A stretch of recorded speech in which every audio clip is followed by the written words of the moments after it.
energeticcity.ca, and this is the Community Roundup, which is sponsored by Brad's Furniture and Appliances. And right now I'm at the Northeast Aboriginal Business Center in your brand new kitchen, and I'm joined with Paulette Flamond, who this has kind of been your passion project, as it were, with the Indigenous Food Collective. Can you tell me a little bit about the collective?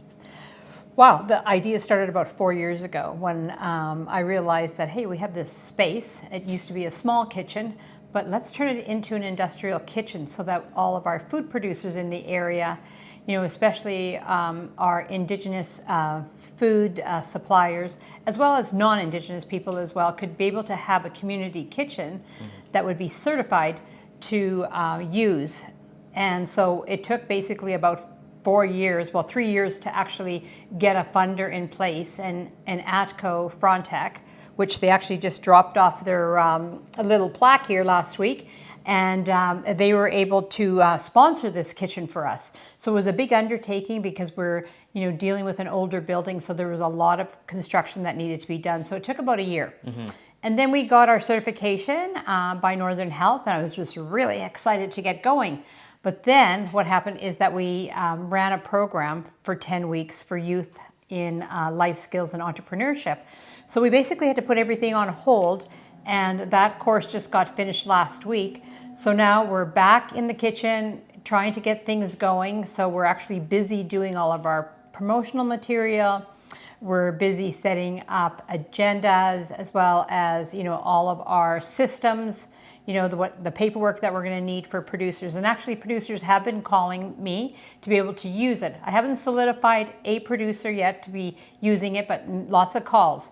But right now we've actually are working with the Women's Resource Center next door, and they're using the kitchen for the next 8 Wednesdays. They are doing a program on food sense, and it's healthy cooking on a low budget type of program. So I was away last week, but I believe that there was 8 people here with the facilitator, and that they had a blast. Oh, that's awesome. So that's the reason why the kitchen was created, was for community to be able to use it. So I'm hoping that more food producers will get in here and then start making their products in a licensed commercial kitchen. Right. So we have lots of plans, of course, for the future, running culinary arts programs, as well as offering different cooking classes. So hiring facilitators to come in here. It might be a baker that might, be offering, baking one Saturday afternoon. It could be, one of our First Nations people coming in and doing, Indian tacos one Saturday afternoon. So we're hoping to get it all, up and running. It's taking some time. We were actually needed more funding, but MNP just recently came in and gave us a large contribution for the kitchen. So that's been helpful, because of course setting up a kitchen, on a nonprofit budget and having to buy all the extra pots and pans. Especially during COVID too, you got that on top of that. Yes. Yeah. So extra expenses, and so we've been able to secure some funding to get that. Right. So we hope to deliver more and more food programs through here. We have put in a couple of applications for canning, which would actually happen in the fall time. Yeah. So I'm really looking forward to that, because I personally can everything I can get my hands on. So I would love to be able to come in here and teach other people how to can food, and they'll be able to take home, cases of food for the winter. Yeah. So we're looking at, programs and how we can help our most vulnerable populations in Fort St. John as well. So hopefully we're going to be teaming up with the Women's Resource Center next door and offering more and more programming, and that would be able to actually help us, with food security. I was about to say, especially with canning too. I don't know how to can. I made jam. That's about it. Well, that's a start. It is a start. And I know that it requires a lot of little working bits and pieces, like the thing that you grab the cans out of the water with and stuff like that. But definitely going to help with food security. How many food producers do you plan on actually having, work in the kitchen? And will there be kind of a schedule that you can just put your name next? How are you going to facilitate kind of the scheduling of the kitchen? Yes, it'll be all on schedule online. Okay. So we're going to be adapting something online soon, so that they'll be able to come in there and then just put their names in and actually take the kitchen at that particular time. But the wonderful thing here is that they can work 24 hours in here. So, I mean, if food producers think, oh, I work best, coming at 7 at night and staying until midnight, then they're able to do that. So we're going to be able to accommodate them to be able to come in here whenever they need to. I mean, it's got a really great backdoor entrance where they can load all their things and bring them in. We have lockers in here as well for them to be able to lock things up. So yes, there's many opportunities. And I know once they start, because even in fireweed, market, I have some of my products from our farm in there. I have, jam and snap peas and things like that. You need to produce that in a commercial kitchen in order for them to sell it. Plus, you also need to send it out to get all the pH levels done as well. So I've been doing that on my product. So I'm, learning about it. So if anybody has any questions about how you can get your product into fireweed or, potentially even into the markets, into Safeway, we have local food producers that have their product in Safeway, like Cass's Kitchen. I've noticed that. Yes. And I've talked to the manager at Safeway. So there's, all kinds of labeling requirements and things like that. So I'm hoping that, as I learn, that I'm able to mentor other people.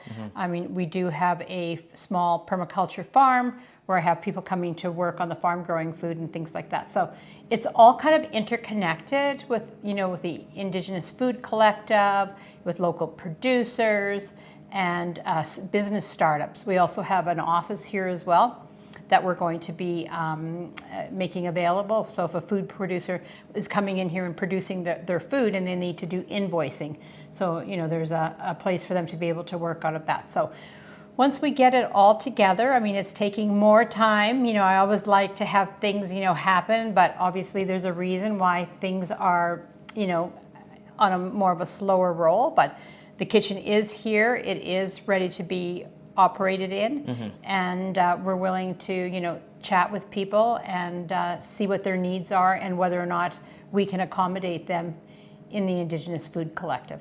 Right, and you're not, again, like as you kind of mentioned, you're not constricted by the business center's hours. You can kind of 24/7, really. Yes. Yeah. Of course, yeah. And I know that you've kind of mentioned this before, but I feel like there might be a misconception because it is called the Indigenous Food Collective. You do not need to be Indigenous to use the kitchen. Absolutely not. No, this is for community. I mean, we are the Northeast Aboriginal Business Center. Yes. Right. So the Indigenous Food Collective, was just basically a branding because we also have the Indigenous Artist Market.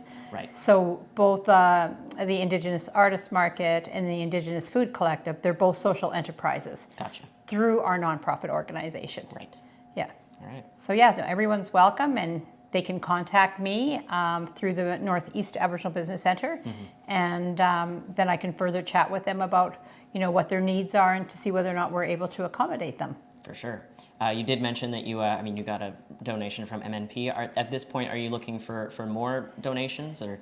Well, the only thing that I would really love is to have a newer stand-up fridge, because we did get a brand new freezer and then we got a secondhand stand-up fridge. Yeah. And so, that's the other thing that I'm looking at, and it will happen, but I mean, they cost close to $4,000, but it would be really nice to have another stand-up fridge. We have the room for it, so that when local food producers are coming in, especially, like say, for example, somebody who's bringing in cases of fruit, right, to make jams or whatever they're making with it, to be able to have another refrigerator for them to be able to store all their boxes. But that'll come. And, I'm very hopeful and I'm very grateful for what we've been able to achieve so far. And the community has reached out and they've been very supportive. So I know that will come as well. So it's just a matter of time. Absolutely. And then if there are, food producers watching this video and they want to, they're like, an industrial kitchen. That's exactly what I need. How do they? What's the best way to kind of get in contact with you to book a time for this space? The best way is to call the Northeast Aboriginal Business Center at 250-785-1870. And if I'm not in the office, Brianna will get a hold of me and I will reach out to them with my cell.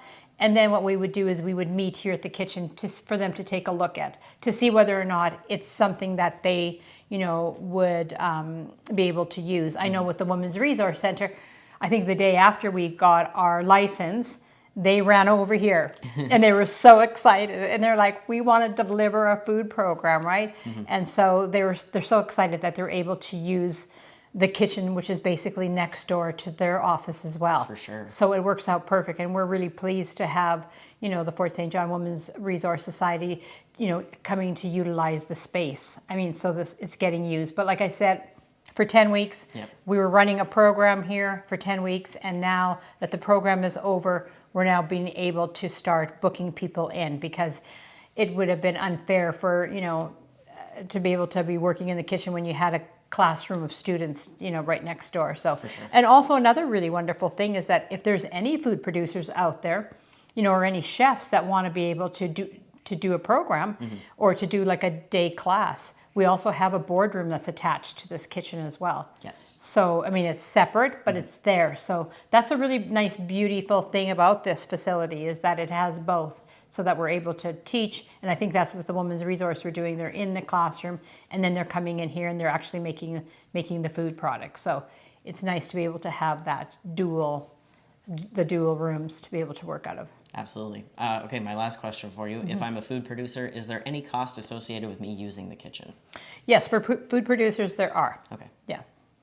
All right. And they will reach out to you? And they will reach out to me, and I'll let them know. And it's a very fair price. Okay. So, I mean, we did our research in the community, and I think we've come below. But, I mean, we do have to operate. I mean, we've been noticing since we've opened up about, our utility bills are also gone higher now, too, because we've got, gas ranges and deep fryers and, freezers and fridge, and everything is all plugged in. So, of course, our costs are getting to be higher, so we need to be able to charge a price, because it is, but it all goes back into the society. Absolutely. So it's helping our local nonprofit organization to be able to sustain itself. Absolutely. And does it kind of range on what they're looking to do, or is it like a flat? No, it'll be a flat fee. Okay. All right. Yes. Well, if anyone's interested in finding out what that is, reach out to Paulette. She's lovely, and definitely wants to help you on your way to getting your food products in the stores, and and boosting that food security that we have up here in the Northeast. Paulette, is there anything else you want to say before I let you go? No, just thank you all for the support and how many stories that you've ran on us. We're just very excited, and we have lots of gratitude that you guys have taken a local interest in us as well. Well, it's super exciting. I can't wait to see some of the classes that are run out of here, and then reach out to the Women's Resource Society if you need to, if you haven't already, about the class that you guys are. I think it just started running, so you might be a little bit late, but I'm sure they'll do another one. And it's healthy eating on a low budget or something like that, which is definitely great considering inflation and all that. Exactly. So excellent. Well, thank you so much, Paulette. Thanks for letting me to take a look around again. This has been the Community Roundup, which is sponsored by Brad's Furniture and Appliances. I'm Spencer with EnergeticCity.ca. That's Paulette Flamond with the Northeast Aboriginal Business Center and the Indigenous Food Collective. Thank you so much for watching.